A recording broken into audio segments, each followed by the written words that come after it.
فعالیت تیم حاضرجوابان تاجیکستان از ولایت سوخت زیر سوال مانده است، زیرا آنها نتوانستند برای شرکت در دور نهایی لیگ مرکزی کوین که روز 10 نوامبر در مسکو برگزار می شود به پایتخت روسیه برسند. سبورنای کوین تاجیکستان در محفل ظریفان کشورهای عضو اتحاد دولت‌های مستقل که یک برنامه معروف تلویزیونی روسیه می باشد از تاجیکستان نمایندگی می کند و در دوام 3 سال فعالیتش شهرت و مخلصی زیاده کسب کرده است. رهبریت کوینچی‌های تاجیکستان با مقامات ولایت سوخت وارد یک دعوای مربوط به فساد شدند و معلوم نیست سنجش دادستانی چی نتیجه می‌دهد.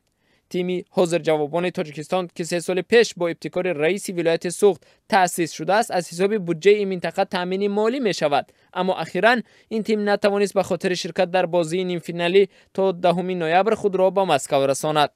خیرالله میرسیدوف رهبر تیم حاضرجوابان تاجیکستان روز 9 نوامبر در صحبت با رادیو آزادی گفت که به دلیل ماجرای فساد ناچار به رئیس جمهوری تاجیکستان مراجعت رسمی کرده درخواست رسیدگی به این قضیه را کرده است. میرسیدوف ادعا کرده است که رهبریت بخش اداره کار با جوانان ولایت سوخت به کشالکاری و پنهانکاری راه داده به گفته او طلب رشوت کرده است.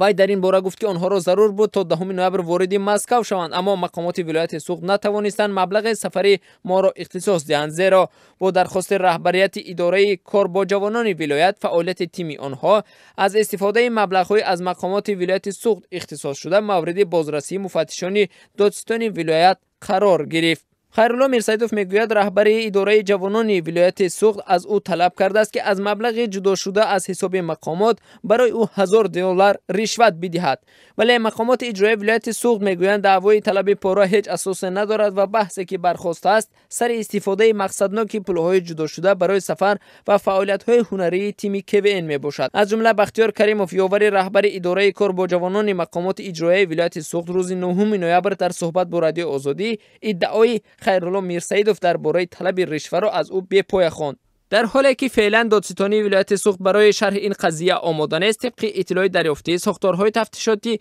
به تیم حاضرجوابان گفتند که احتمالاً خرج تهیه هر یک صحنه‌های حجوی آنها با صرف مبلغ‌های زیاد انجام می شود و گویا این موضوع نیز مورد سنجش قرار گرفته است. ضمناً تیم حاضرجوابان تاجیکستان سال 2014 با ابتکار رئیس ولایت سوخت عبدالرحمن قادری تأسیس شده بود. در سال 2015 هم در جشنواره حاضرجوابان در شهر سوچی روسیه از میان 400 تیم به قطار 70 تیم بهترین شامل شد و به سبقت تلویزیونی کوین روسیه هم راه یافت. در سال جاری این تیم در سبقت لیگ مرکزی مسکو تا به مرحله نهایی رسیده است. در سال گذشته این تیم حاضرجوابان لیگ مکتبخوانان کوین در ولایت سوخت را تأسیس داد که در آن حدود 200 تیم از مکتب‌های شمال تاجیکستان سبقت می‌کنند. خیرالله میرسیدوف گفت که هنرنمایی آنها بیشتر از هر کار دیگر به منفعت آبروی کشور و مردم تاجیکستان است، چون که آنها از صحنه‌های بلند هنری در برابر شوخی و ظرافتگویی سلیقه فرهنگی مردم تاجیک را به نمایش بگذارند که در روسیه از روی قالب مهاجران یا گاستربایترها شناخته میشوند.